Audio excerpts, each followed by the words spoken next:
Okay, the meeting is called to order, and it's the Climate Action Plan Task Force for May 4th. Consistent with the revised open meeting laws, I'm here to present this statement from our town council concerning the ability of members of the community to participate in the meeting. I will be recording this, but I'll make sure that Westboro TV gets it so that they can play it back, or they can post it on their website for subsequent payback. The agenda, I hope you all got copied, or you saw the copies that were sent out. We'll begin with reviewing the April minutes, and Tim had sent a draft out, got a few comments, and then set an updated draft. Did anybody have did everybody have an opportunity to see the updated draft or the earlier draft? I saw the updated. Yeah, I saw the updated as well. Yeah, I saw it. Yes. Do we have a Yes, motion that's for accepting the Yep. minutes? I I'm move- still move. I'll second. Oh, I didn't finish the motion. I move that we approve the minutes that were sent as the updated minutes that were sent today. Second. Any discussion or any discussion? So I'll call for a vote just by unanimous consent unless there's any dissenting. All in favor? Aye. Aye. Any opposition or abstention? So Tim is taking the minutes, and thank you, Tim, for that. And thank you Thank for you. last month's minutes. I appreciate that. It's a great service to not have to try to keep up with the minutes as I try to think through the meeting. I was very Well, impressed with how complete they were. Yes, excellent job. So the next agenda item, the first topic after that is to get an update on the greenhouse gas inventory, both the data and the tool, and basically where we are with the status of doing our baseline inventory. Tim, do you have material to share? Yeah, Pete, I thought I'd take us through the tool. I've got a spinning hourglass at the moment. I don't know whether I'm catching up. Let me see. Can you even hear me? Yes. I can hear you, but your video is stopped. Yeah. I'm gonna ask to share, Pete, and then as Yeah, soon as I get control back. I have discontinued the sharing, so you should be able to share anytime. Okay. Let me see if the Zoom conference comes back, but you can hear me, correct? Yes. Okay. So just to let everybody know, the MAPC, the Metropolitan Area Planning Council, the group that we had hoped would soon release the greenhouse gas inventory measurement tool back in February, finally released it. So we were very happy with that. And it came out the week before last. It really contains two primary deliverables or documents. One is a guide written in PDF or saved in PDF that really helps guide one through the Excel spreadsheet, which is, or I should say the inventory tool, which is set up in an Excel spreadsheet. So far, I'm probably about 3/4 of the way through 2017. And I was going to show you some of the progress and the layout here if I can get control back. So far, it's really met or exceeded expectations in every regard. So a specific, first of all, it's very clear and easy to follow. Secondly, where there's an external data source, they provide the link within the Excel file, and specific instructions in the Excel sheet on exactly what data to copy from the third-party source. It's all objective data so far, meaning some sort of metric. There are conversion factors for heating oil and for some other things, but so far so good. So it's built on, at least in terms of the documentation, built on the standard, the global standard that we had looked at earlier on with the ClearPath tool. I would say just I'm feeling like it meets expectations right now in terms of the workflow. As I said, I'm drafting year 2017.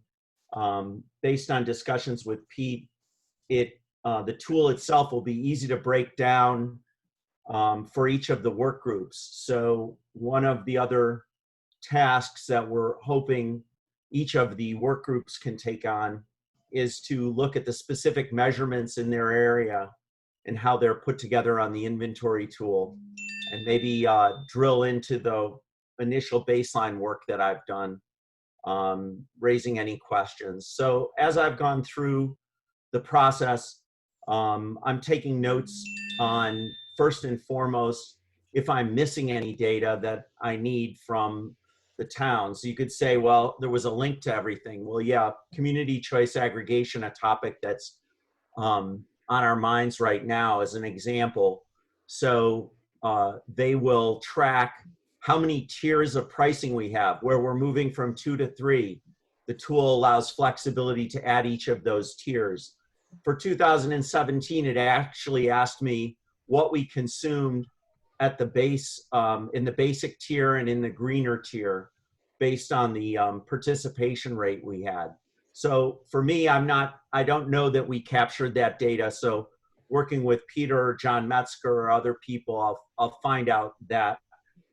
Another question in there about SRECs for that residential power, and I don't believe that we have any involved, but again, another thing that I'll need to verify. So there are some questions about the data. So far, I don't have any questions or confusion about the tool itself. And as I said, the links are all there for finding out industry classifications, the number of businesses that were registered in the town at that time.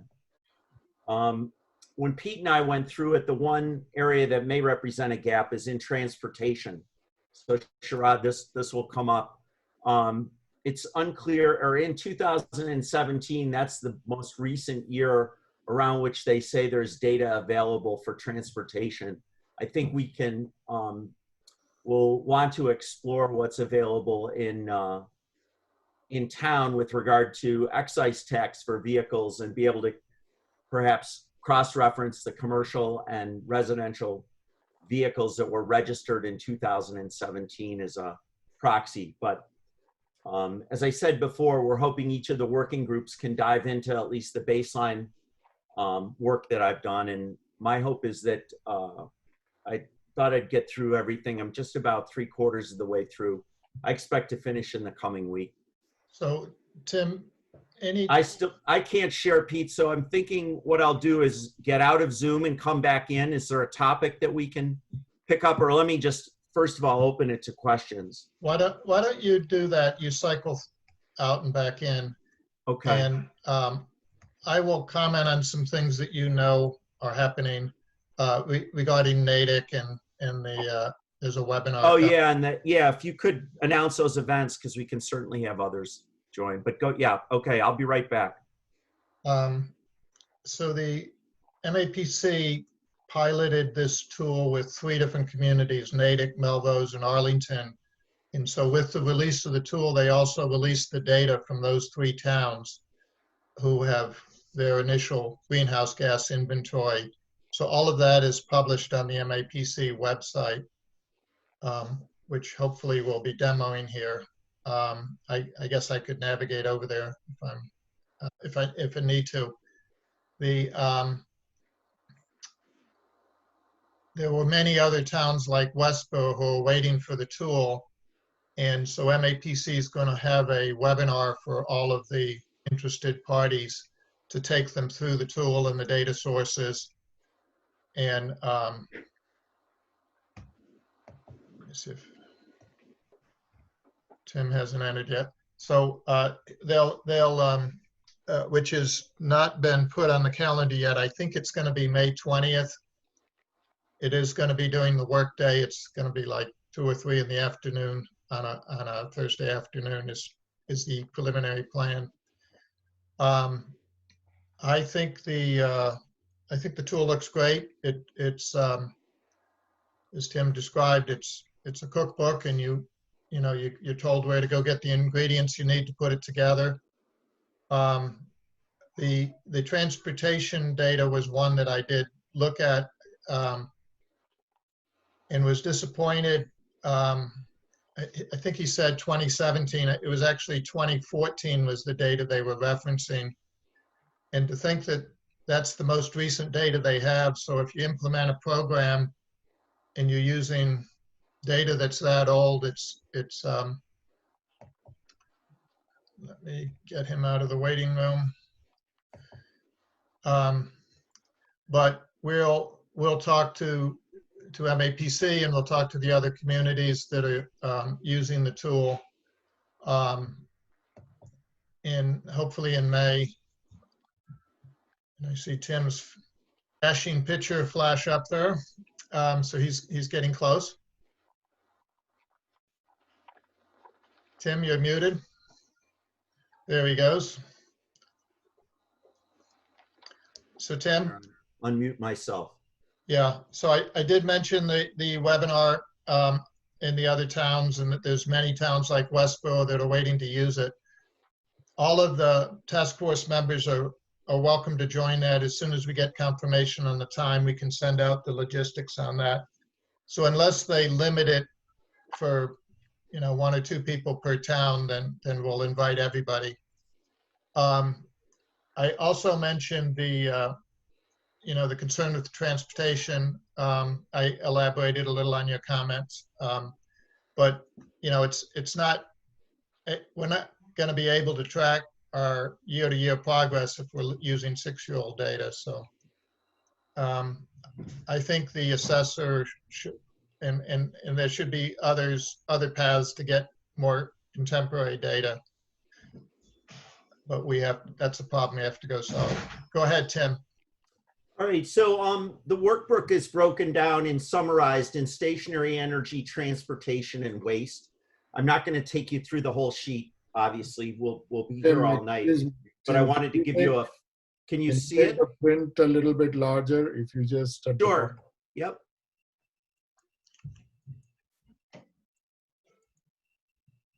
How's that, Sharad? Is that any better? Yeah, it is much better. Okay. So I just thought I'd give you a feel for, starting at the top, where just how we pulled in some of the data. As I said, the legends are very, very helpful and easy. Required input, optional inputs, links to input tables if there's anything extra. So I started out Westboro 2017. Who's providing your electricity? If there's municipal suppliers, they take that into account. We of course have Source for our gas and National Grid for our electricity. So this is all pulled down. Mass Save was the data source, if you'll recall, where we shared data from in the last meeting about our electric and gas consumption. So those were all plugged in here. Mass Energy Insight data that we've used for our green communities that have been in our municipal reports already were easy to pull over. And we have industrial providers in the municipal space. So, do we have municipal facilities enrolled in CCA? No, but another question that I wasn't sure about was whether we had any CCA in the commercial and industrial space. So I don't know that, Pete, just off the top of my head. We don't have to sidetrack it now. I didn't think we did, right? So yes, we do. Okay. I'll talk about the CCA program in our next, or later in our agenda. But yes, we do have both residential and commercial industrial in the CCA. Okay. So that's, an issue of my ignorance and just needing more information. Heating oil, you link out to data that I pulled in on the industries that we have in town by industry classification, their monthly employment in that year. Just scrolling down households, and then we move into transportation data is the next section. As I mentioned, it's broken down into stationary energy, into transportation, and again, mass energy insights. So there's all kinds of data that we can pull in. MBTA frequency weighted trips. They get down to the level of we don't have a public bus service, right? We don't have the MBTA buses running here, but what we have is the RTA bus routes. So this even allows us to pull in, the Worcester Regional Transit Authority data, and then waste. And I haven't gotten to waste, so maybe I'm only 2/3. Maybe I'm not as far along as I thought, but I'm finding it pretty easy going, and it's really interesting to dig into. So I'll post the tool in its generic form and the guide on our Google Drive. But before I drop the plan, just to give you a sense of what we'll ultimately be able to see is, summary reports on all of our emissions by sector, subsector, and source. I think these will fit nicely with our strategies. So we'll have good data to look at improvement.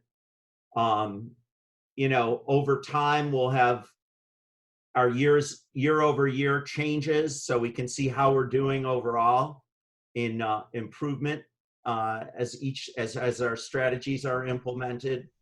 And then, just to look at stationary energy, community-wide energy and emissions, it's breaking it down a lot into a lot of detail as we move across. How much is being generated greenhouse gas from each type of source, fuel oil, off-road emissions. We'll get into that later. But if you just look with me along the bottom, what you'll see, so I'm on stationary energy. Stationary breaks down into buildings, off-road, and industrial. Then you get a transportation summary. This is a little more straightforward.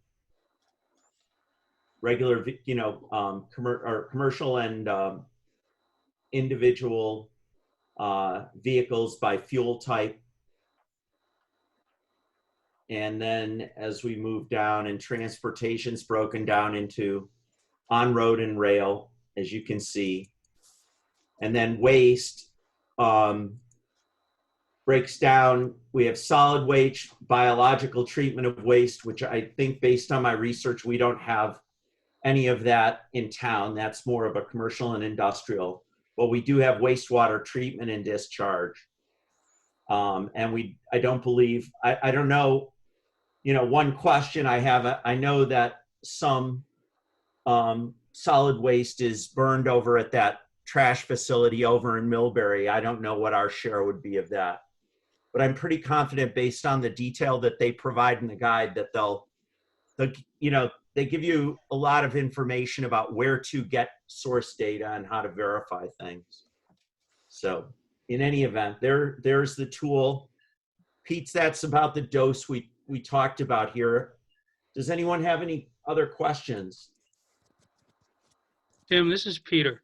Yeah. Under stationary energy, are we going to be able to break that information down in accord with our work groups to figure out what I'm looking at this, so we may be able to separate out electricity and gas, it looks like. Yes. Okay. So if we look at buildings, residential, commercial buildings, how much provided by commercial, source provided by commercial CCA. So electric, natural gas. That's really what it's got. I, And then I we've would- got fuel oil down here. yeah, I'd encourage all of us to spend some time looking at it. I think we're going to find some areas of disappointment and frustration as we get into the details. It will be, it's a great, I think it's as good a tool as you could get. It's the sources of data and what's available that's going to be the limiting factor. And one of the positive things of working with this tool is these other communities are all going to be working with the same data sources with the same goal in mind, and we can share best practice and methods. And if somebody has a creative way of handling an issue that's not out of the box clear or sufficiently accurate, we can learn from other towns. So I'm enthused about working with the MAPC and these other communities as we go through this. My gut feel is we're going to find places we're frustrated as we go along. Another thing that I wanted to point out that they're very transparent about, Sharad, you raised, you know, a number, probably in our first meeting, just what assumptions are they making? So the nice part here, just for example, when there's a conversion rate based on the number of, you know, single family residential structures in Westboro, you know, they reveal the assumption on the the translation rate if they're making an assumption or using a model of some kind. So we may not be satisfied with those, I think, as Pete's saying, but they're at least quite transparent when there's conversion factors. Yeah, we need to look at that. I'll take a good look at it. But my question to you for now is, can you talk to what are the data sources that they're actually accessing right now, and what does it contain? Yeah, well, there are many. You'll see them in each section. Okay. I don't know that there's a way to summarize that other than to say the reports that I've drilled into are state filing level reports. So I'll just give you an example. I was just working on, no, that's not where I want to be. I was working on there too, but. I think there's Housing structure, tenure by units. This is just one example. So this is at the state level filing, and it's just. We're looking at the spreadsheet. Oh, okay. All right. Yeah, that's right. I'd put that in. Probably, I don't know that we'd want to spend more time now, Pete. I think there's lots of layers of detail. There's a set of data that's about the demographics and the information about Westboro, number of single-family homes, number of single-family homes that use oil heat, so forth. There's data like that that's Westboro-like. And then there's how do you turn that into greenhouse gases? And there's a conversion assumption. And as an example, you won't have the efficiency of furnaces of every resident in town, so that conversion could be different. Maybe that's not a good example. I don't know what lack of information we're going to have, but I'm sure there's going to be places where they glump together stuff. One of the things I suspect they're doing, for example, on industrial, is one of the input parameters is number of employees by industry segment. So for example, the insurance industry segment, someplace they have a metric that the average insurance user uses so much electricity and so much natural gas. Right. Is that what they're doing? How they're converting Westboro's insurance companies to emissions? by counting the employees and doing a conversion? Is that going to be reflective of any program we put in place? So I don't know the details of how each thing flows through. But Anyways, I was just So- peeking at that data. but it's massive data tables like that that's going to take some time, reading the footnotes, trying to say, what are we trying to do with this work? We don't want this to become a science experiment. We need it to be accurate enough to track our progress. But if it's too coarse, then we're not tracking our progress. But we don't need to spend time doing it to get a peer-reviewed journal published accuracy. So we got to find that middle point, and we're just getting started. Does it make sense? Do you understand kind of, we're just getting started. We're going to have to find that balance point. And I don't think we really know we don't know all the problems we're going to have yet. I think in terms of a call to action, I'll be finished with this in the next few days. Let's say a week, no later. As the work groups get together, I know, in mine, and it's okay if there's some overlap. We have people kind of dig into the tool and scrutinize the work that I've done on that initial draft. And I'll provide the questions that I had or where I think there are gaps. If the work groups by next meeting, next month, could have, one person just identify what kind of their findings were and going through that 2017 draft, that would be good. One of the things I'd asked for, Tim, was can you provide each work group guidance as to what section they should, it's like for the transportation work group, it's these 3 tabs and it's this input section, Yes. just help people navigate. And, the waste section. Yep. Some of them, the titles are self-explanatory. Some of it is, there's an input section which has input on transportation, then there's transportation tabs. So there's areas in a couple places where each subgroup needs to go and look. And the purpose of the work group is that we don't have to become expert in all of it. So find areas where your work group is focused and make sure you understand it so you can validate for the whole task force that section is complete, or if it's not complete, in what areas does it need further work? Pete, it's Dave. I just wanted to highlight, that's a fun tool. I could see why Tim would get lost in it for days at a time, but I was part of like an oil energy efficiency task force a few years back, and we had some legislation that we worked on. And I just want to like flag that issue, because I think that that's going to be a stumbling block that we need to look at, because first of all, there isn't really any program statewide with regards to home heating oil. And, those are all utility-based energy efficiency programs. And also, we're just in a unique place in New England in terms of our utilization of home heating oil. So I think that, if we're basing it on national standards, that there's going to be like an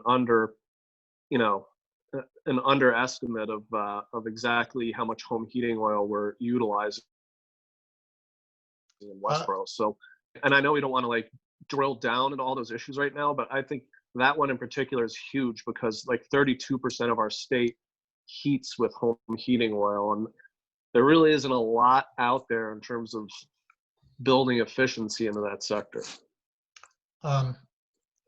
Yeah, and I think it's that type of thing where we are going to find areas that we're concerned, or it's not, some areas are going to be have great accuracy, others are going to be ambiguous. I think partnering with MAPC and these other Massachusetts communities is because they'll have all those same issues, and we're not partnering with somebody in Arizona or something. True.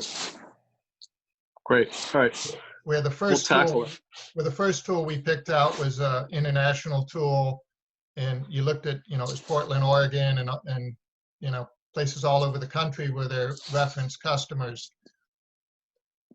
We'll learn a lot more from Natick, and Melrose than we will some of the other, Great. much bigger towns or people all over the country. So I think we're in good shape on getting the tool, and we're starting the learning process. Tim, you're going to come back with kind of first draft and navigation suggestions for where people should look based on which work group. Yes. Can you Okay. hear me? Yes. Yeah. And I think you made mention while I was rejoining last time about the MAPC team pulling, or the Natick Sustainability Coordinator pulling together the meeting on the 20th. I think they're going to have it. Yeah, it wasn't clear to me who was, I thought it was MAPC was going to host it, and it, Yes. email we saw suggested the 20th. Yeah, But I we didn't haven't- see a confirmation yet, Yes, but so it's open. It's going to be a daytime meeting, I believe. It's going to be an hour and a half. And hopefully it's open so that others can attend if they, from this group can attend if they'd like. we'll certainly, alert everybody to it and take questions once it's firm.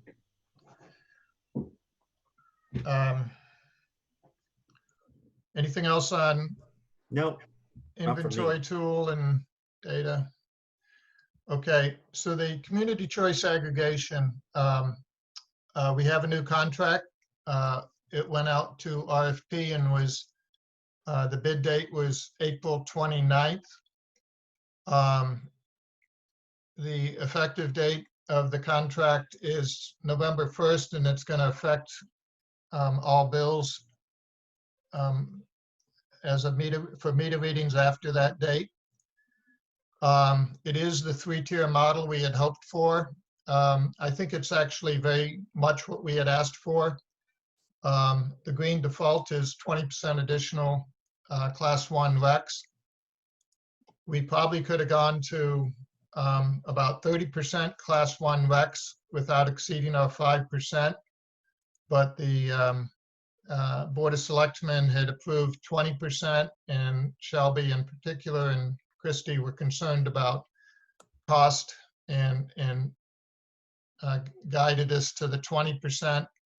I actually think 20% is a strong statement for the town, and it's our first time doing a green default, so I think it's that caution is probably prudent in the current economic conditions. We will have an opt down to the state minimum and an opt up to 100% renewable. The prices are, I've seen the prices.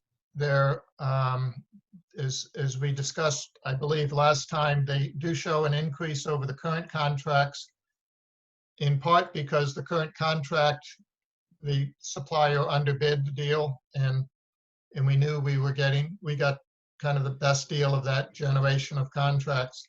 Plus the rates have gone up somewhat since then.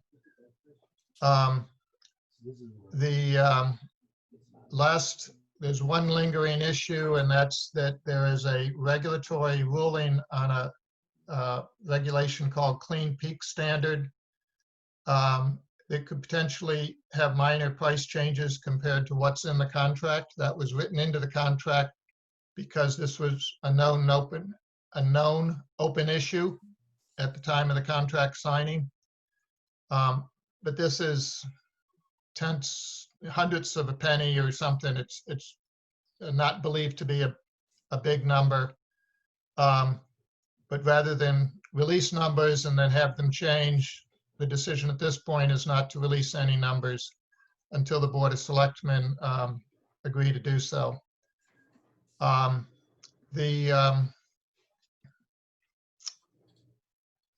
We are very busily starting up an effort to do a communications plan. One of the pieces of good news that came out was that we're getting very good support from the contract consulting firm Peregrine, with a VP of communications and a branding manager going to support us.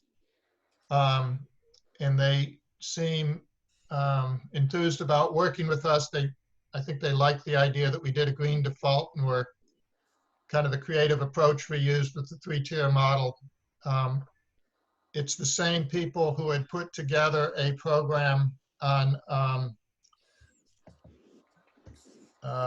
for the town of Newton, which has the highest amount of Class 1 renewable in their default. So I think we have good support there. Sustainable Westboro has formed a communications plan team, and we're having our kickoff meeting next Monday. I guess so part of the complexity of developing the communications plan is that the actual contract doesn't go into November 1st, but we will be able to begin putting opt-up and opt-down requests on a waiting list as soon as Peregrine updates their website. So we have to agree on branding, like names, formal names of the program and the names of the different plans and all the messaging, such that we can start teaching people about the different opt-up, opt-down options, and then we can create a waiting list so that on November 1st we have a clean start. The last point, which was a surprise to me, is that everything that we, the town of Westboro, communicate related to this, everything we communicate to the public has to be put into an annual report to the Department of Public Utilities. So every piece of collateral, every presentation that goes into a public meeting, all needs to be included in the annual report. And the concern with the DPU is that they've had some complaints in some communities where communities are basically overselling what community choice aggregation offers. And so they're policing it by enforcement after the fact, where you turn in all your materials and they will address it with you if they feel you've misstated. Their main concern is guaranteeing savings to the people who join community choice aggregation. And some towns have gone too far in that direction. So we have these experienced people from Peregrine who are going to keep us out of trouble, not only giving us kind of the legal advice of making sure things are phrased properly, but also good branding and marketing. So I'm excited about being able to work with them. And we have quite a few volunteers from Sustainable Westboro to run that program. So that's all I wanted to say on that tonight, but I appreciate the vote at the last meeting and wondered if anybody had any questions on community choice aggregation. Yeah, Andy's here. It's just the question, I guess, about the process of how we're going to let people know about the different tiers. I'm not sure that it really was communicated very well the last time around, at least from my perspective. A lot of people are not getting their energy bills in the mail anymore. What thought, or is that a to be done thing about how we're communicating this out to Westboro? That's the essence of this communication plan. Is okay. In kind of when the plan first came out, the state minimum for communication was a press release, and then the service provider sending letters to every resident with basically a notification and an opt-in, opt-out type of description of what their choices are. And everybody gets all this junk mail, and the energy suppliers are hard to distinguish. So one of the things we're going to be focused on is to try to address that. Heavily branded as a Westboro program, using the Westboro town seal on documents, and using consistent colors, and having people, we don't have a plan yet. So having somebody who answers the phone that at town hall, if somebody calls town hall and say, how do I know whether this is your program? We have somebody answers the phone and can guide that person to the right answer. Thanks. So we have emails right now. We don't have a plan, but we're going to start building a plan. And I think it's the plan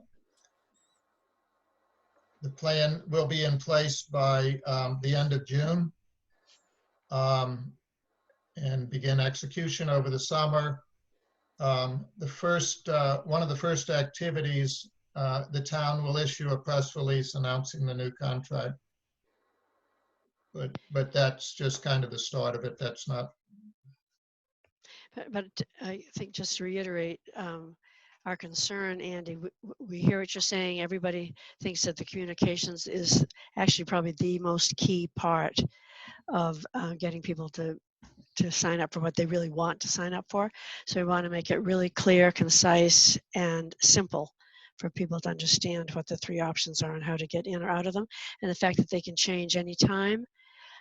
There isn't some sort of limit. If you have to be 6 months before you change something, you can change anytime you want to. So there's a lot of flexibility for citizens. So all of that will be put in that communications plan. Yeah, I hope it's easier this time around to effect that change, because with the current plan, changing how you want to get your energy source, it's unclear who you have to call. It takes a few steps to get there. I hope that we can make that easier this time around.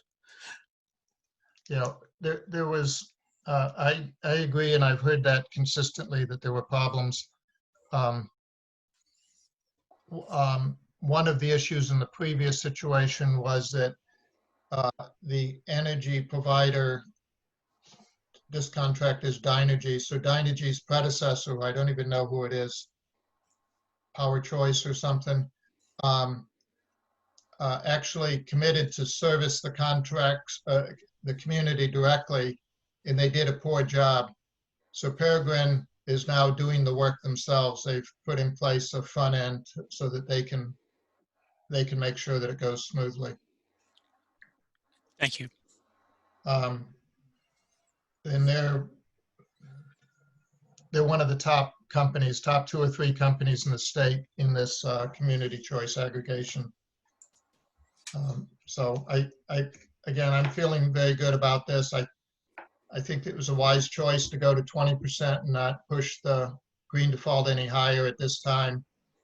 One of the things I'm going to suggest later in the meeting is that we have a strategy of how to deal with the default on an ongoing basis.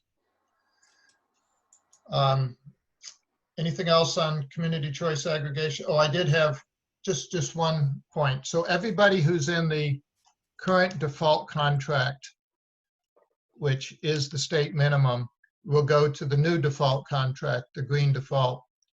And everybody who has chosen the greener option in the current contract will go to the 100% renewable unless you opt to change. So part of our communication plan is explaining to people who are already in the plan what's going to happen November 1st, such as I just stated. Nobody will go into the state minimum automatically. You'd have to take action to go to the state minimum.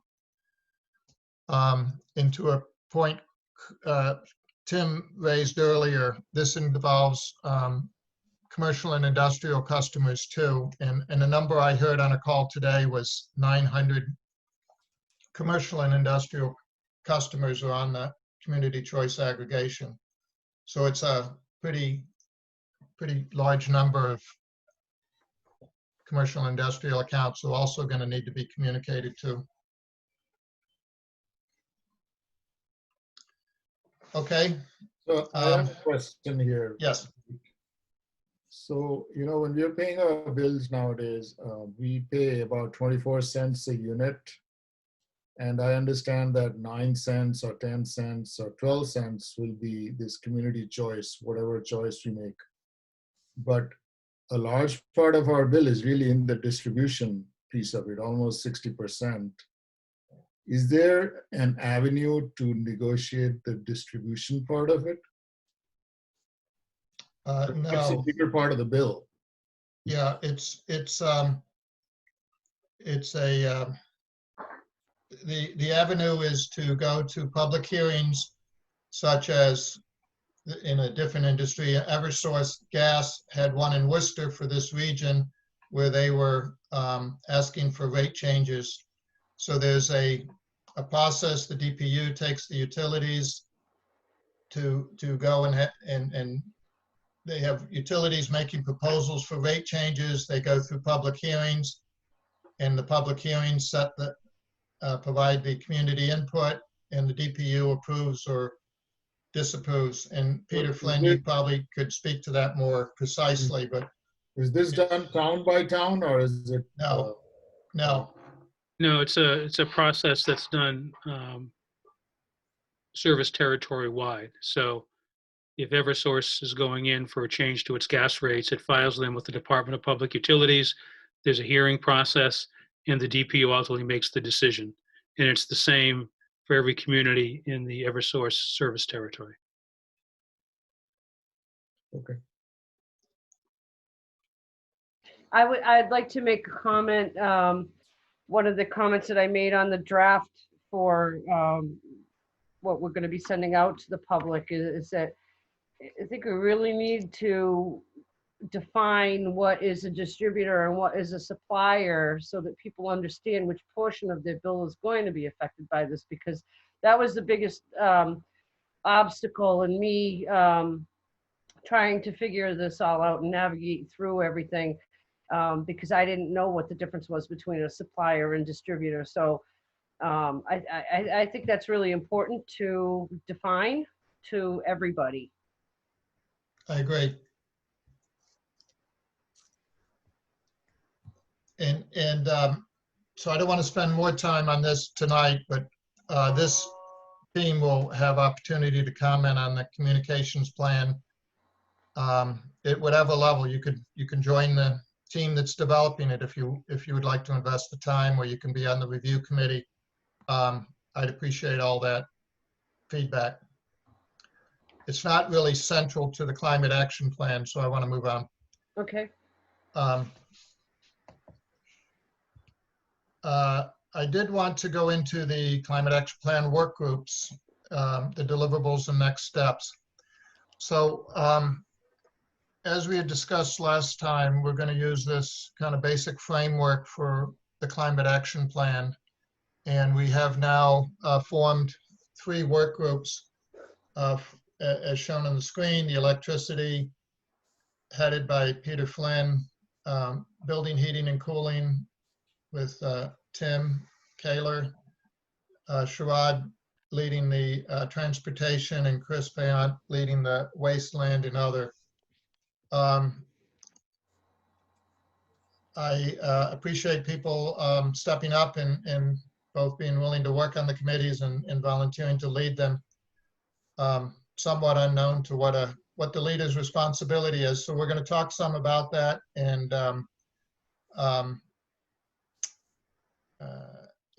how what the work is, what the pace of work we need to progress to stay on our project plan. So for each sector, we're in this front end phase that we in the project plan called discovery and draft inventory of strategies.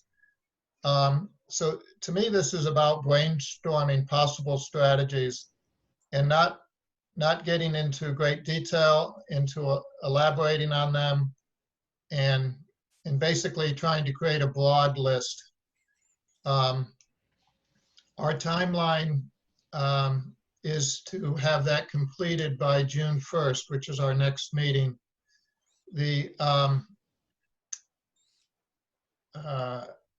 I would like to have the task force, have the work groups come back and present your possible strategies list and spend time with the task force so that people who aren't on the work group can have a chance to review and input, provide feedback.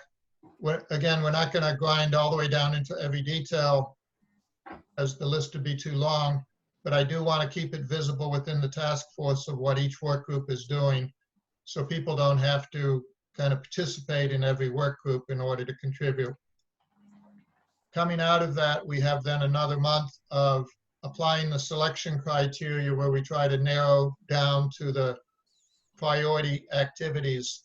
And on a subsequent slide, I'll restate the selection criteria that we reviewed in an earlier meeting. And again, after having gone through the selection criteria, we'll have another meeting. It's currently scheduled for July 6th, but with the summer holidays, we could take a look at whether July 6th is the right date. It works for me, but we'll go back to that. And anyway, have another review with the task force and say, okay, we agree these work groups lists are the right list to prepare for the stakeholder meetings. And then between July and the end of August, put together the briefing package where each of the strategies that we think are basically candidates for the final report, we spend the time of building out the details, which would be a couple of pages probably per strategy. So we have 2 months of that activity to feed into an August 21st review back at with this group. And then in early September, present that to that package to the Board of Selectmen. Obviously, they're not going to go over hundreds of pages or dozens of pages. I don't know how much is going to get produced, but we'll have some sort of a summary presentation to the Board of Selectmen with the entire package distributed to them at approximately September 8th. And then begin the kind of a roadshow with other stakeholders in the town government and other parts of the community, public hearings and so forth. So that's the basic flow of how each of these work groups, I envision them working. And on subsequent slides, I'm gonna kind of break down each of the green boxes. But did you have any questions at this time on kind of how the pieces work together, and does it make sense? Makes sense to me. So I do have one question, Pete. I see this as like a forward loop. It's going one step to the next. And maybe in the following sections, you'll describe what some of the feedback loops would look like. I had some thought of that too, that new strategy ideas are not going to stop on June 1st. So That's right. That's right. So we need to accommodate that. And I think I didn't want, this wasn't going to be a mil-spec flow chart, but going to be enough to get the ideas across of kind of the big chunks. Yeah. As long as, we're open to, okay, we go through a brainstorm strategies and come up with a few ideas, and it turns out that they're not, none of them appear to be practical when we go through it. Yeah. There's some way of being able to go back and, improve upon it, something like that. Yes, absolutely expect that to be happening.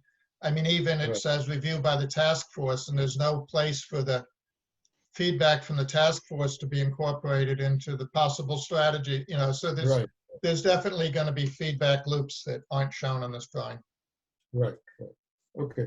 But our kind of normative behavior, our practice should be to be a learning organization where we take all the experience and keep adding that improvement as we go left to right.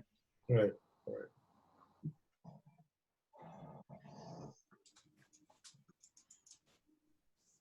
Other questions before I go on? Nope. So I created a input form for each sector working group, and in the quiet of my home without any feedback, and put together some ideas for the building heating and cooling section to show how the form would work. I I think the strategy description should be of the order of this, of the length shown here. 2-3 sentences, not 2 pages. If there's longer discussions that are needed to understand the strategy, just put it off in the reference information. This is residential, municipal, commercial, industrial. So some strategies may apply to multiple categories, some only to one category. I debated with myself, and now I'll ask you, I had this notion of putting a preliminary priority. So this is kind of before the selection criteria has even been applied, and we haven't any vigor around that at this point. But to just put kind of high, medium, low of the work group to put this together, think these are the top ideas, so that when we're in the task force review, for example, we make sure we're focusing on the things that people think are most important. Because I got a feeling we're going to get a longer list and we'll have time to discuss. So I just want to make sure that we have some sorting on the priority. I also think that it's possible that the work group may not agree on everything so there could be some that don't get ranked, or you could put some question marks, maybe one of these things you're not sure if it's going to apply to the municipal area. The ones I wrote, I tried to be clear on. Pete, I had a question. What is when you say priority, what exactly do you mean? Because there could be short-term strategies and long-term strategies and medium-term strategies, or they could be just that their impact would be high or low. I don't know how to say it. The selection criteria that I referred to on the previous slide, and I'm going to have a more detail in the next slide or two, will answer that question. This one is more of a signal from the working group to the task force that says, we think this one definitely should be in the climate action plan, where one that they tag as low, well, we could put it off and we could pick it up on the next rev of the climate action plan 4 years from now or whatever. So it's either so impactful that it's got to be in the plan, or its payout is in short term, is a short-term payout that we definitely should be in the plan.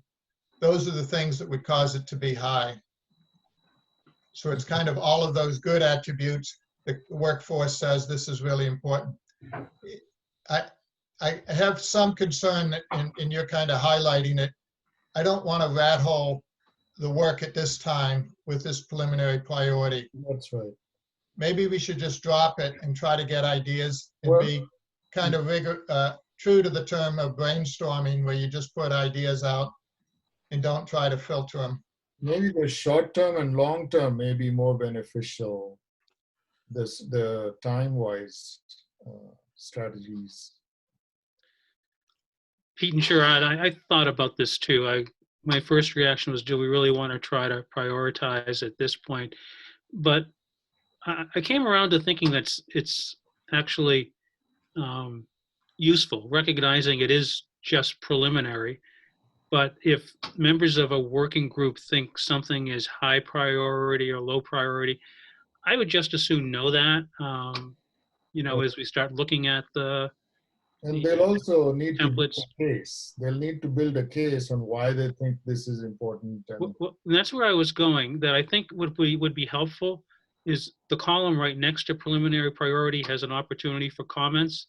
right. And there, if a group could just in a few words indicate why it gave it high, low, or particularly high or low, medium, maybe not so much, but high or low, it would just help all of us as we review these in advance of the next meeting.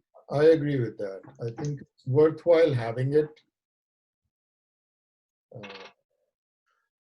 But we'll see how it plays out and then maybe adapt. I I do like think the having another column for the short-term, long-term strategies is also very relevant. Because it will help the committees and the decision makers to quickly burrow down into, okay, this is something immediate we can do. This is something that's going to take more time and resources and all that stuff. I Let agree me, on the short and long term. It's not so judgmental. It's really just sort of factual. Right, right. I'm okay with it. Let's discuss short and long term again after looking at the next chart, because there's short term for taking action and there's short term for when the greenhouse gas emission reduction is really going to be, it's like short on effect or short on action. Right. Okay, let's see the next chart. And then And so in this chart, I've asked the work groups to come up with strategies. And what I meant was fill out this chart for your sector. And I would think,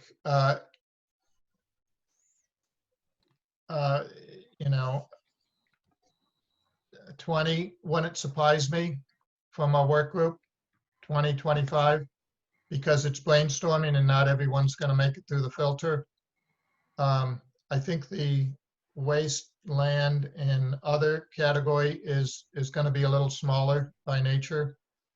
It contributes less to the greenhouse gas,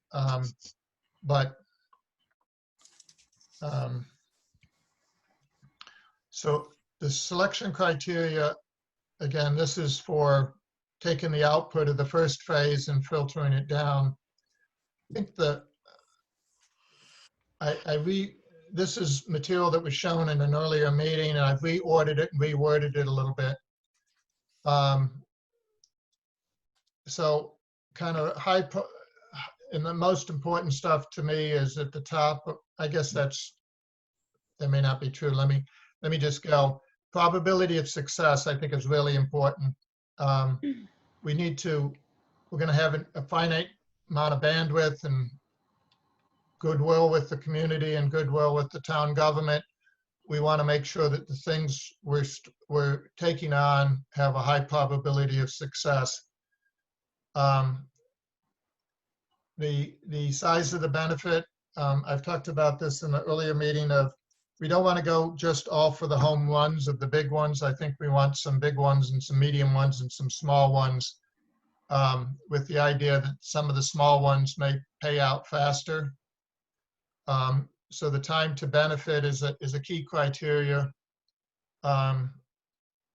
And sub-theme under the time to benefit is that I think we can phase some implementations where we do a little bit of a big project to get it started and do more and more over time, and see some of the benefit of the big project earlier. Cost is always an issue. It's less of an issue if you can get somebody else's money instead of your own. So outside funding sources being available, I think, would tip the scale in many cases. And then I had this idea of a community impact, which goes from low impact programs would be preferred, like education, but some of the low impact ones are probably not going to have as high a probability of success or as big a benefit. So we may need to go to more significant impacts like a mandate, a bylaw change, to impact some of the changes that are needed over time. So I think that's one of the criteria. This hasn't been kind of converted into kind of a weighting, come up with a 100-point scale and, 30 points is on probability of success. I don't anticipate getting that rigorous. I'd rather just have people use this criteria and come up with maybe a 1 to 10 scale and put a number on it and be able to justify that it deserves its 9 rating or whatever. So I don't want to make it any more complicated than that. So kind of with those comments and referring back to your short and long term, I think we do need to take on some long-term stuff immediately. I think we also need to take on some smaller projects that are going to be completed quickly and have some immediate benefit. So I'm not sure short and long term are. So in this context, the question is, should they be labeled as such in the previous spreadsheet? I'm okay with adding the label. Right. So that was the point I was trying to raise, is there should be a way to be able to flag which ones are short-term and which ones are long-term. And so when you say short term, it's time to benefit? No, well, to me, it's short-term to implement. For example, let's take one. I don't know how many of our street lights are LED, for example. And if we go, and Chris may be able to answer that better, but if we go with the plan to implement that and it leads to reduction in energy cost and reduction in long-term cost of replacing the bulbs, that's a short-term action that we can take immediately. And the long-term would be like the community solar as an example. That would take many years to pull off. So those are sort of the categories where it's really time to implement and easy to do versus hard to do with more capital required and all those. The whole mix of things that makes it a longer term plan. I'm okay with the short and long term column. I'll call it time to production, you've completed the project. The benefit may take longer to materialize, but Right. You could just say the column, the heading of the column is short-term, long-term, or short/long-term. okay. That becomes general enough that we don't get boxed into anything, but just allows us to put a general sense of. Okay. Yeah. Any other comments on the selection criteria? We had also talked about the profile for each strategy. So this is the thing I referred to a couple slides ago of the package of information.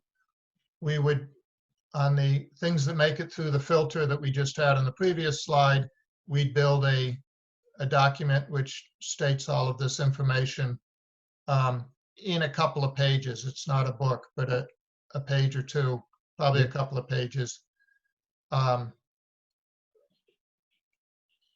And that is the material that would then be prepared in advance of going out to stakeholders.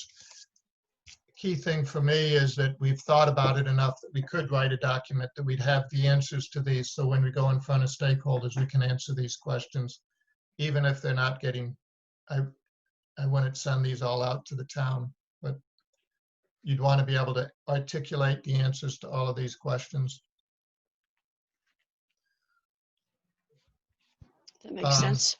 Yeah, agreed. So that's the work and the timeline for the working groups. And additional action item was mentioned in the earlier thing with Tim of looking at the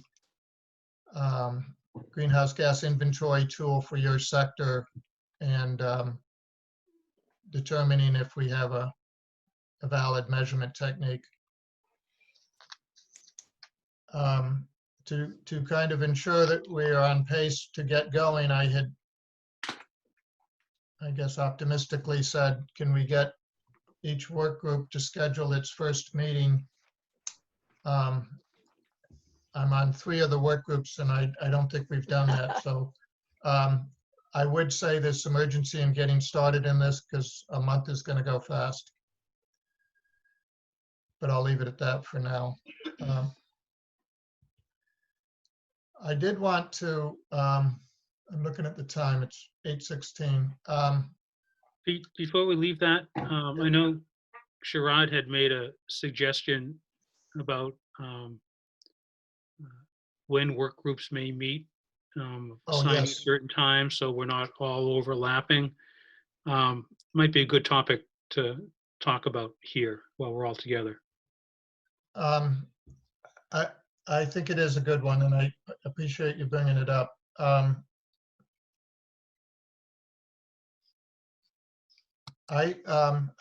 had a couple of feelings. One was, I think we're going to need to meet, each work group's going to need to meet, maybe 3 times in the next month? And, I think so. and if you're on multiple committees, that's a lot of meetings. I'm personally able to do that. I know, Sherrod, you're on 3 committees. Chris and Andy are on a couple. I think 2 would be more reasonable, but maybe we'll need a 3rd one anyway toward the end to put it all together. What I don't want to do is delay the work to get everybody together. I would rather do the best we can to get as many people as we can Agree. so I'd throw that caveat out and then ask, did you have a model in mind of how to schedule the meetings to avoid conflict? Well, at least we could pick the days of the week, or maybe two working groups in 1 week and 2 other working groups the other week, something like that. So that Meeting scheduling is hard. I have commitments, family commitments to my wife, Tuesday, Wednesday, Thursday night. right, If we meet earlier in the evening, it avoids that. right. Monday I'm okay nights, with lunchtime sessions, like 12 to 1 would be okay. I think lunch would be great. And again, I I have would to like treat- to limit it to 2 a week, but I mean, since it's a short term, if it takes a little bit more, I'm okay. do others have opinion on kind of meeting scheduling mechanics of how we get this done? I'm pretty open. But I do work from home, but sometimes I find myself working until 10 o'clock at night because I have to do things out in the yard during the day. So I'm pretty open with all that. But I would like to say that you can add me on to the Wasteland and Other group. This is Stephanie, by the way.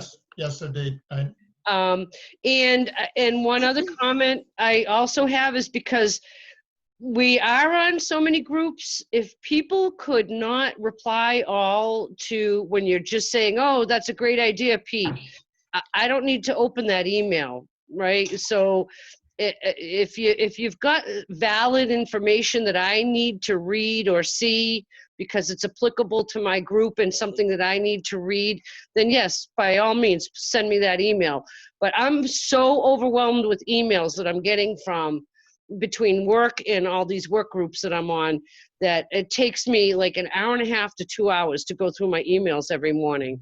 So I would just like to ask people to please, if it doesn't pertain to me or it doesn't, the email you're sending isn't something that I need to read, can you leave me out of the reply all?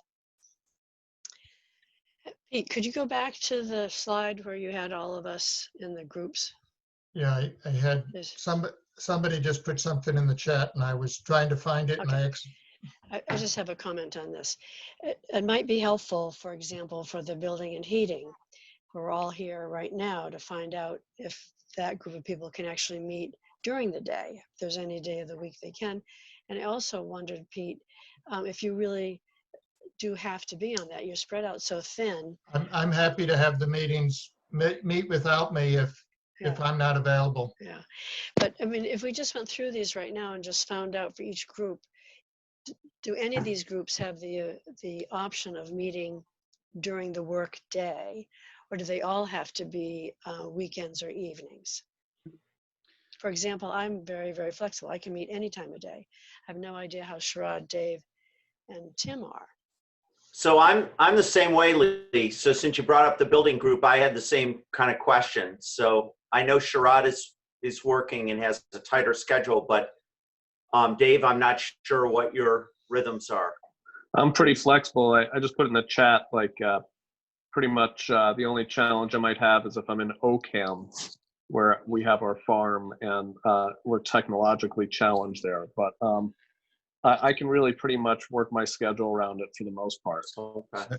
I would be I'll look to schedule something. I'll send something to all of you then for more like a midday or a late afternoon. I mean, think- Sharad, you're good at lunch, right? Yes, 12 to 1 would be good for me. Yeah. All right. So Okay, one during that and one during the weekend would be okay. And weekend. Who's buying lunch then? Just one. Okay. I'll buy lunch. Okay, so that gives us a start on the building and heating. And Tim, you said you'll email us and we'll just. Yeah, I will. Okay, I'll send you a get started. thank you. I also had another suggestion on, like bringing in people outside the group. Like I know on waste, for example, That's Katie is very good. that's the slides I have coming if we get to it. Okay, all right, sure. I think it's important. Did other groups want to try to schedule now or just follow up? Now, this is Peter. I sent out an email earlier for the electricity group for Wednesday, Thursday, or Friday this week asking for people's availability. Pete got back to me, but Sharad and Stephanie for the first Yeah, meeting, Wednesday, Thursday. I need to look at my schedule and I'll send you an email later. Yeah, if you could send me when you're not available. Yeah. Okay. Um, And Stephanie. Unfortunately, I'm doing a lot of webinars right now, and unfortunately, a lot of the webinars are from like 12 to 1:30. So it's right during that lunch group. So it's hard for me to do these meetings with you guys at lunchtime because I am trying to keep up with my work requirements so that I can get paid. Do Saturday or Sunday then. That would be. I can do some weekends and I can do before 7 o'clock any night. And again, if I can't make every meeting, that's fine too. Yeah. So I've got Pete's availability, but Sharad, Stephanie, if you could get back to me, I'm not necessarily saying it has to be noontime. Yeah. If I know I can work around times. You want to do it morning, afternoon, or 7 in the evening.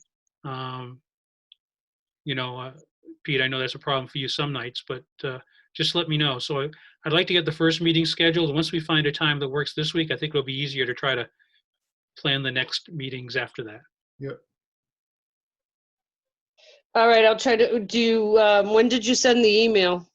Let me see. When was it? So just resended it. Yeah, I can resend it. I'll resend it right now.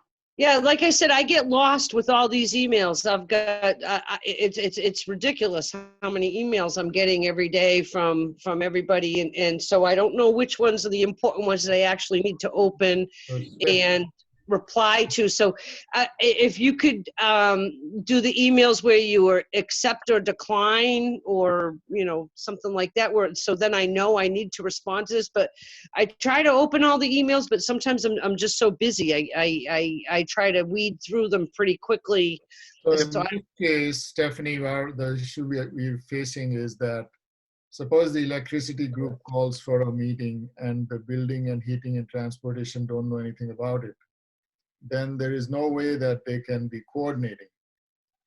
And so we have to have some common forum where everybody knows when the other people are meeting so that they don't schedule it on top of each other. So that forum needs to remain in place or be exist. Let's start with trying to get each group to find common within themselves, and then I'll talk to the leaders about coordination among the teams. All right, let's do it that way. That sounds good.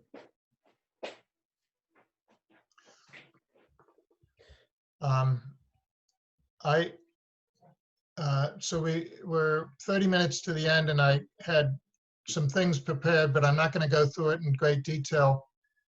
I will go through it quickly. My intent was actually to have a group discussion, kind of a kickoff of the brainstorming, where everybody could say, how do you think we should attack the building heating and cooling, and so forth. I'm going to just zoom through this in 10 minutes or so. Included in this is some suggested sources of information or speakers, or which I'm willing to facilitate. First thing is this chart, which I showed previously. I think the real message here is that the state and the experts that are driving the state program are pushing these electric heat pumps, either ground source or air source heat pumps, and believe that this is the only way we're going to get the greenhouse gas emissions out of the building heating space. And that I think that this is like the fundamental in this section. When I look at the building heating and cooling, I think one of the strategic things we should do is start building more efficient buildings. We got to stop digging the hole deeper, because each building we build that's inefficient, we have to then look at the retrofit cost of converting it to electricity, or improving the insulation and so forth. So I think we need to have a strategy of building more efficient buildings. And to me, that means building codes will need to change. Exactly how and when. Issues like banning gas. A lot of towns are beginning gas bans as a way to stop building natural gas heated buildings. There's a new building code, the Net Zero Stretch Energy Code. The state has to do that first before Westboro could take it on. But I think that is in the state's future, and that Westboro should be prepared to take that on. We could potentially have a strategy that says so. Are we gonna be facing some kickback from, like, say, Eversource if we try to do this stuff? And what kickback do you mean? Well, because their main function is to provide gas energy to people. So now we're trying to ban it. I know they're trying to grow and stretch with this whole greenhouse gas curve as well. But, with that pipeline that they're proposing to come through Westboro, and, they're pushing for that. And we're trying to ban that now. So are we going to be facing confrontation? Yes, I think the fossil fuel companies and natural gas distribution companies are going to fight to keep the status quo. And what this climate change is about is change. We need to make changes, and we do need to fight those battles. And I see that being very political. They have a lot of resources at hand for lobbying and what have you. So the state government of Massachusetts has taken on a net zero 2050 goal. And the Republican governor and all the Democratic leadership are on board with getting to net zero.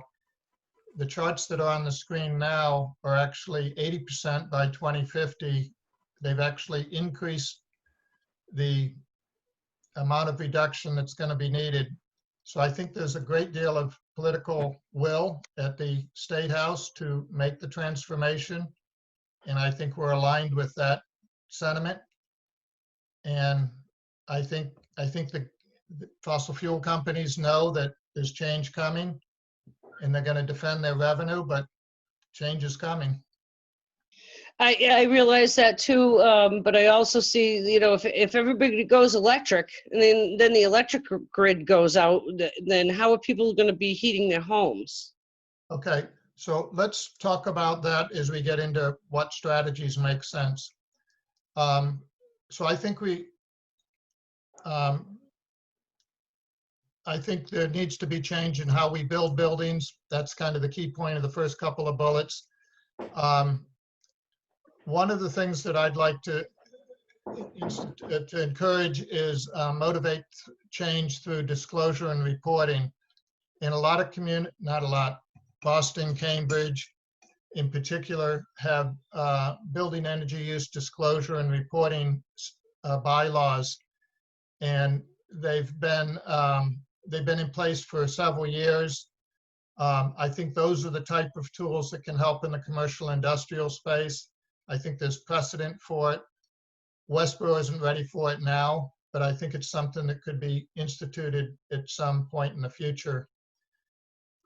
One principle I feel is that we should have one transition so that if a person is on oil, we shouldn't convert the oil furnace to a gas furnace and then later replace the gas furnace with an electric furnace.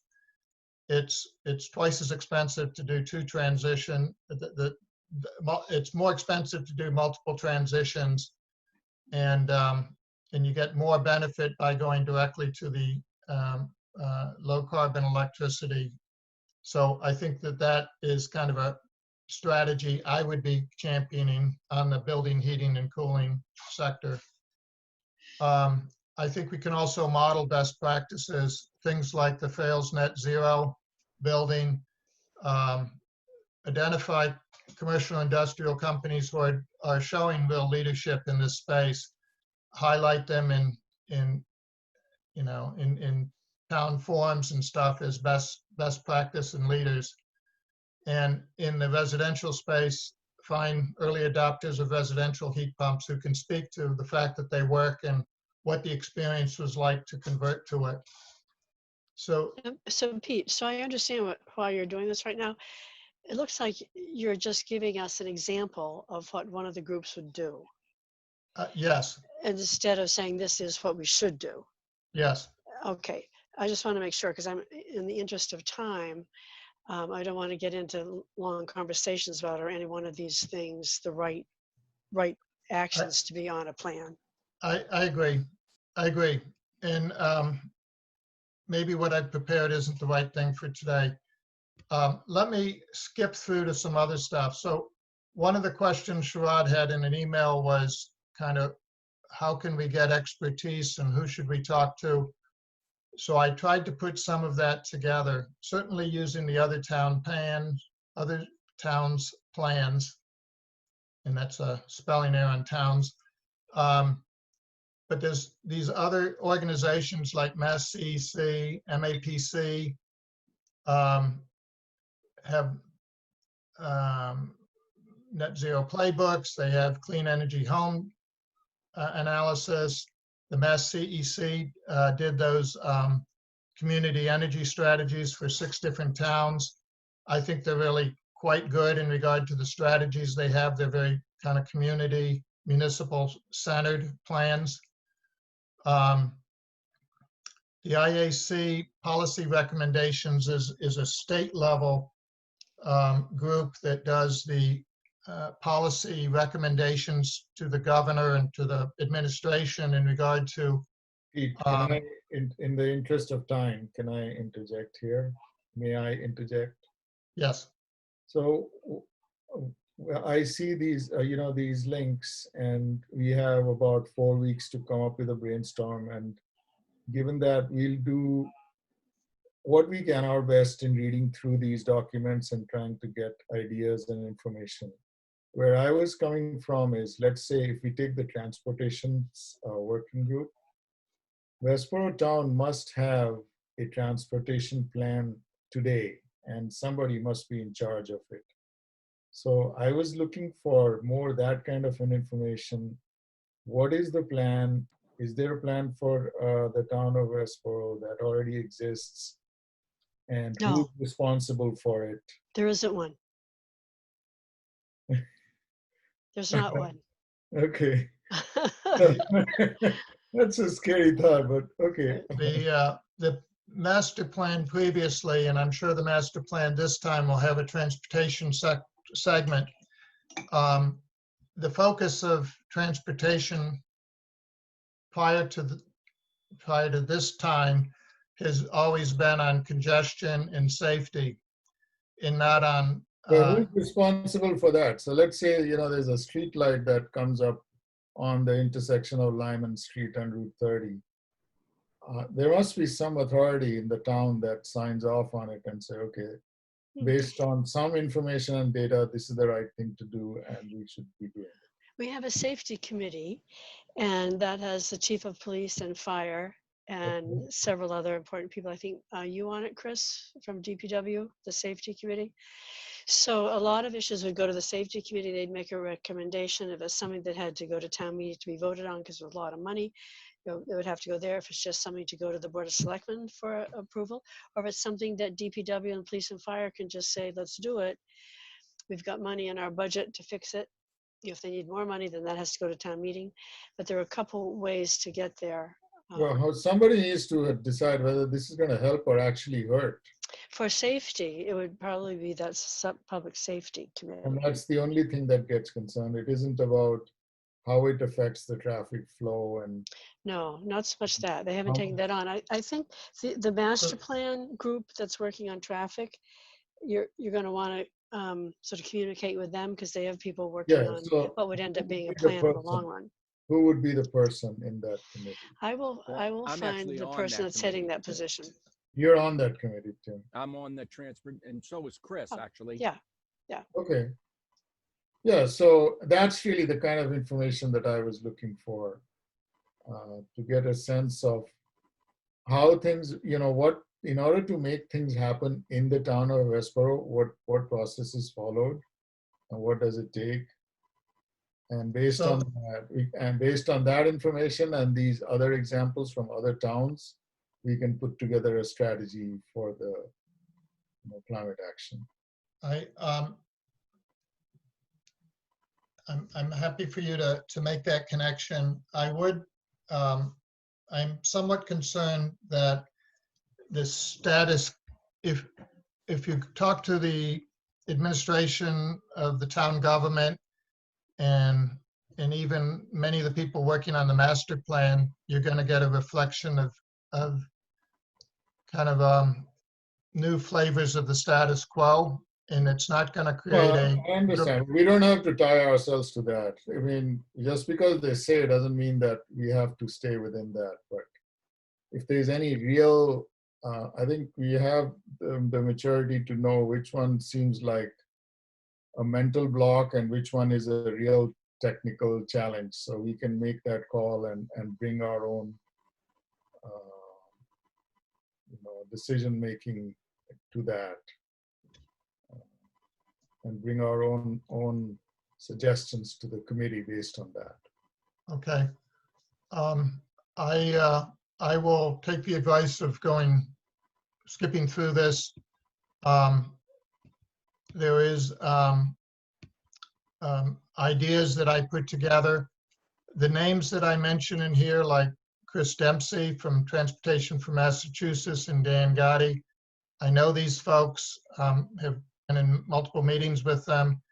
If having them come and speak, like Dan spoke to us on solar. Right. Or that may be helpful. That may be worthwhile, because an hour there saves a lot of time in doing the research ourselves, because they have already done a lot of the at least base level works, and then we can go from there and build on that. But just to hear some of the experts speak on it would be a good start. And so in the building heating, the Mass Climate Action Network has shown leadership on building codes. Carol Oldham, I know her. Chris Noonan, I know Lee knows him also. He's a local architect and has offered to help review strategies and make input on some of the strategies. That's why his name is there. See if there's anything here. So as stated in earlier meetings, I'm in the electric sector, the commercial and industrial is such a large portion of Westborough's electricity use. I think it's really important that we understand that. And so I've started a discussion with Jim Robbins, and he's going to reach out to John Steinberg and Bonnie Sullivan to help us in getting information to understand the commercial and industrial users in town, probably help us set up some one-on-one meetings, which is why their names are in there. So I'm expecting help from Jim over the next couple of weeks. Right now, even Zoom meetings are very helpful, as we know. You can All of the meetings I refer to are Zoom meetings. so they're more convenient and feasible. Yeah, I wouldn't meet people face to face. Right. Can I just ask, because we're trying to get everybody to go towards, renewable electricity pretty much. How is that affecting the usage of the grid? Because I know that they always said, if you're going to do your laundry, your dishwashing and all that stuff, do it at night because the demand isn't as much. So do we have to meet the demands of the electrical grid with solar compensation? How does that all work? It's a complex process. The one thing I have at the bottom here is this notion of smart meters with time of use pricing, I think would incent people to shift the load when the electricity from renewables is most prevalent. And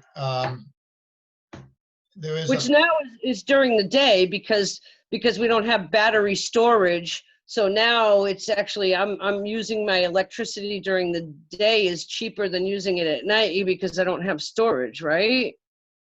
Yes. The point is there is a radical transformation needed in transmission and distribution of electricity as we go to distributed supply, distributed sources and intermittent sources that renewable implies. So there's a transformation needed there, and it's going to take 20 years to do it, and it's going to cost money. Right. But so the way I see it is we're basically on a fixed price, right?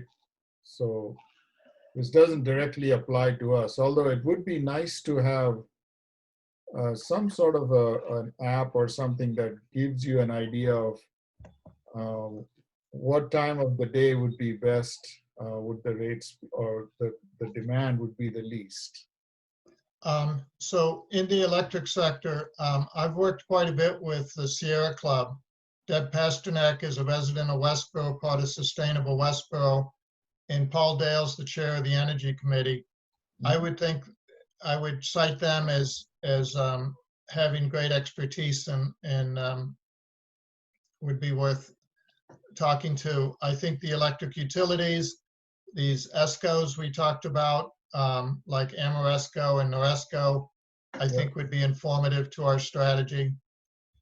In the wasteland and other category, Eric Waite has shown initiative in regard to building a tree policy, and I know he's met with you, Chris, concerning that. I think he's not a policy expert, but I think he has some ideas and he's willing to invest some time.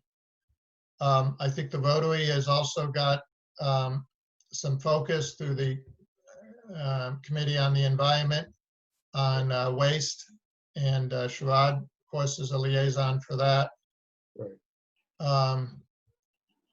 There is this nascent waste reduction task force, which is Steve Bacardi, Katie Curtin-Mestre, and Scott Kadish.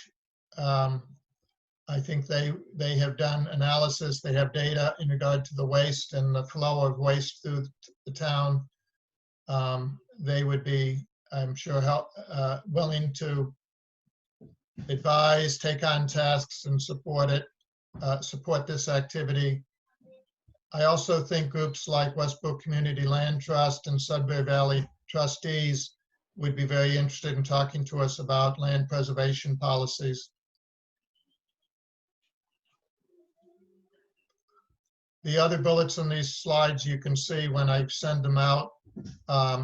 These were my opinions to stir discussion, but I got into more discussion than I was anticipating. So take them for what they're worth, and please develop your strategies. If you would like to contact any of these experts or any of these people that are cited on the slides, reach out to me and I'll try to broker that. If there's somebody, if there's like a category of person, a type of person that you don't see listed here that you'd like to get involved in your work group, again, reach out to me. I can talk to Lee or Christy or somebody and try to find out if there's experts in town that can help on that. I think Katie for the waste is one name that I would suggest, Peter. Yes. The way Code works is Code picks about 2 or 3 events in a year and tries to execute. Like the Trex program on plastics is one, and the swap day is another one. So things of that nature is what the Code is involved in. So Andy just flagged in the chat that we have a new conservation commissioner. Director, and maybe you could expand on that, but he's Well, one of the reasons we hired him is because he has expertise in land stewardship, land preservation. He's very, very knowledgeable in this area. I think he's a huge resource for looking at forest ecology, looking at land preservation, and all these things that we're talking about here. As a town employee, he's a tremendous resource that I think we can plug into this, and I'm willing to take the lead on that. Great. This is an area I haven't spent much time on at any sort of a policy level. So it's good to have your expertise and bring in those others. Katie would be more than happy to bring in her advice and experience in working with the Board of Health. All right.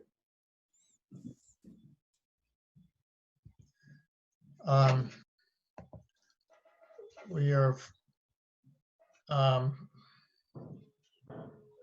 some other people I would name would be Kelly Brown from DOER. Has been very valuable in helping to navigate the DOER network. Janet Pierce is the executive director of CMRPC. They're the Central Mass equivalent to MAPC. They are not as big and kind of well-funded, sophisticated, but they're very involved in local issues. If we're looking at transportation issues, which might, for example, span multiple communities, or land use, water issues that span multiple communities, I think CMRPC would be very interested in helping us pull together a multi-community program. I mentioned these other names on the earlier slides. Again, I'll send out the slides. You can decide if any of these people are interested, and I'll try to broker a meeting at one of the working groups. I did want to bring up something, and I think I have it on the next slide, but I'm not going to drill into it. The master plan has a new ideas form, a way to put ideas into the master plan process. And I think it is going to be, it could potentially be useful for us to have this form in place beyond when the master plan was planning to use it. So I've reached out to the consultants. As we start doing community engagement, it would be good to have a place like this for the climate action plan to take feedback from the community. And So first comment is, please take advantage of this for the master plan, put your ideas in. I think the priorities you put in, other people will share, and this forum is designed where you can put your ideas in, other people can add to them or like them, and it's going to influence the master plan process through that input. But second point is the climate action plan, I think, can use this same form and same technology to capture our community input, particularly if we're not going to be in large gatherings in the August, September timeframe when we want to be doing community input sessions. I don't know if anybody had any question or comment on that. It was just kind of an FYI and an encouragement to go and put input into the master plan process, because I think it's one way we can influence the town going forward.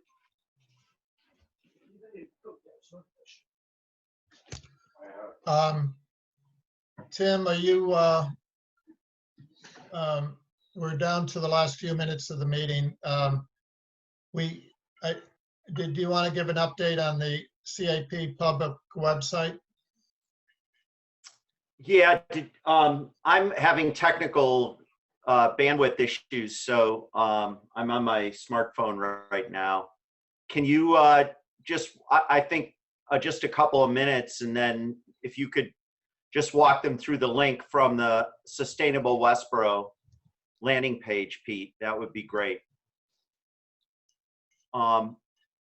So working with Carol, colleague on Sustainable Westboro, who's been the kind of a web admin for the Sustainable Westboro landing page on the town website, we came up with a strategy for posting our activities here, the CAP task force. So if we go to Sustainable Westboro, that becomes an umbrella branding for us. Since our work will, come to some conclusion next March, the idea is that the climate plan would ultimately become a part of Sustainable Westboro. So it has a major heading there on the left-hand side. If you look the second item down, and that's us. Now we're leaving it a climate action plan. So if you drill in, what you'll see right now is just the approved work product. So our minutes, and the presentations that we've had under climate action plan, including the resolution, and the approval of the Board of Selectmen in the last meeting. This is an archive at this point for our work, but Pete spoke just a moment ago about the master plan site and the opportunity to add ideas.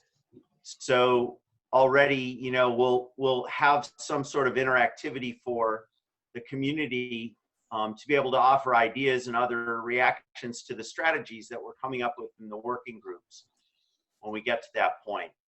And the links or access to it would probably be found in this location. We maintain flexibility at some point should it make sense to have a landing page for climate action in Westboro. That might be one of the recommendations we make to the town, just as a brainstorming idea. This would be a way to directly link into an external website, much the way that the master plan links here bridge out to an external website. So there are a number of organizations that have locally branded and effective layouts for a whole web page, and they're not constrained by this format. But for right now, this is an effective place for us to at least have a presence to the public. And I would say, if folks have ideas, please bring them forward in this meeting. Pete, I'm thinking maybe we need maybe a communications update or something. Probably nothing to make mention of right now, but we might in each meeting want to just review what our outreach activities are to the public or what we've accomplished. It's less important now than it will be in the next few months. But this is a spot for us. So this is set up. I have tactical access to it. So I'm posting on the shared drive a folder that says publicly posted documents. All of these are PDF'd. And so you can see what we need to post on our Google Drive. And then after the meeting minutes, for example, this week, in the next couple of days, I'll upload them here. So I have access to an agreement from Carol that I can manage our space directly. You've done a great job so far. Wonderful. Yeah, it's a great place to start, Tim. Thank you for doing this, because if Tim, someone comes to us and asks what we are doing, and if there's a website we could refer to, this is a pretty Send good them a link. Yeah, it works. It'll work Yeah. well. Tim, this is Peter. Did you consider making the Climate Action Plan Task Force directly under boards and commissions rather than under Sustainable Westboro?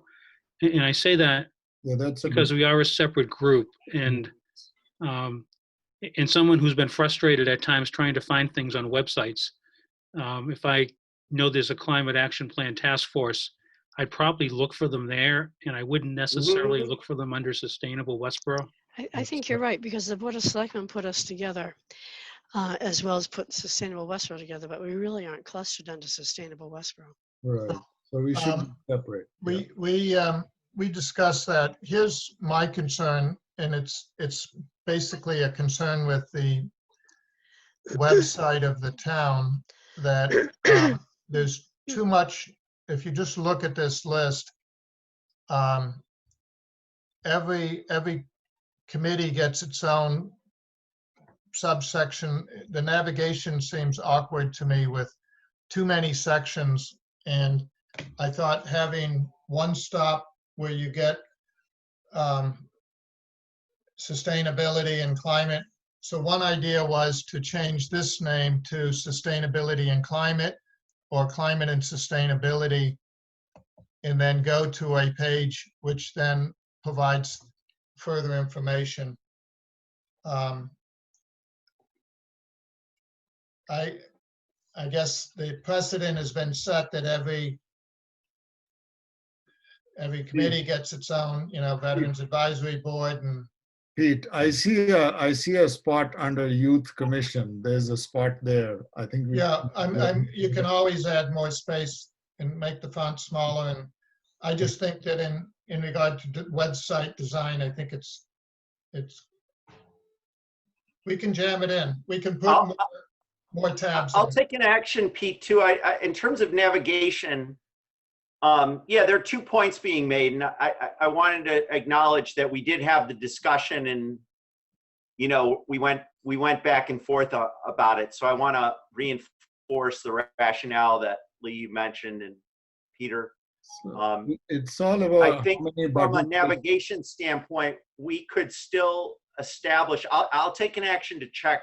I think we can establish a label at this level that would then take us to the Climate Action Plan landing site. So go there, and open there. So right here, it would take you right here, and then we're calling it the Climate Action Plan, but the task force is buried in the documentation. Yeah, that would be great. I'm good with others deciding this.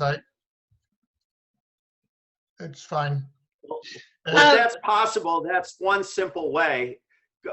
If you go to the Where Do I Go side too, I think Carol we had the web architect do some things for residents in the middle. So one of the things is you hover over view, get this. So where under view for residents. Right. I had hoped that we we were going to amend this so that there would be some climate on this page, which there isn't. It hasn't been done yet. There are some things that I think we could hope to do in the course of developing our climate action plan this year, much as the ongoing work that team members here are doing in a number of areas. So I don't want to communicate- redesign. I don't want to get into redesigning the website. I think the main thing I wanted to achieve, and you could change the navigation, and I'm good with whatever changes get made there. I think it's important that we have a page where we post important documents. For example, when we presented to the Board of Selectmen, they said, be sure that this charter document gets posted on the website. So we need a place where we're posting this stuff. I think open meeting laws requires it. This is pretty bland now. It's just a list. I think we could do a little bit more to dress it up and put some statement around what does climate action plan even mean if people don't know about the task force. So I think there's some presentation we can improve, but the main goal is to just meet open meeting laws. We're posting our stuff, meet the request to the Board of Selectmen that the important documents are available to the public, and have a landing place that distributes that. Well, I think we have that. The question is just, do you go directly to climate action plan, or do you have to go to Sustainable Westboro to get there? And I Yeah, think the more direct we are, the better. I know I have trouble finding things on the website because it's embedded someplace, and I think, why is this embedded? It took me like I a whole agree. day to find it. Yeah. I would like to suggest, because I know that these are the two avenues that I use for getting news from Westboro, is Westboro Patch, that sends out emails or postings to me on the internet, and also the Community Advocate, because I don't get any newspapers. That's the Community Advocate comes to me free, and I look in that every single week to see what's going on in Westboro. So between the Westboro Patch doing the internet goes right to your cell phone, and the Community Advocate goes right to my mailbox. I would suggest that we can accommodate a column in there where people know that they can go to look up this stuff, and then we can navigate them through these somewhat complicated websites that we're sending them to. So go to, we can give them the links.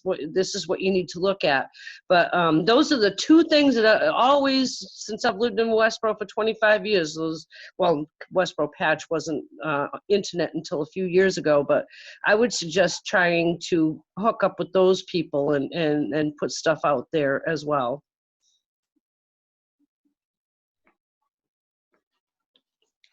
okay. Any other input on the website posting information? I'll just conclude the action there by saying that I'll contact the town resource, and Lee, if I need any kind of endorsement for a direct navigation path, I'll reach out to you. Is that okay? That is okay. All right. So we're at the 9 o'clock time here. And I do try to keep things on schedule. So unless, does anybody have anything else they want to raise for today's meeting? Nope. Not I. So is that a motion for adjournment? So moved. Seconded by Lee Emery. All in favor? Aye. Aye. Okay. Thank you, Pete. You did a Thank lot to you. get this together. Yeah, I will, I'll send out the presentation shortly, and we'll be following up on the work groups. Great. Thanks a lot. Thank you, everybody. Thanks, Pete. Okay. Good night. Thank you.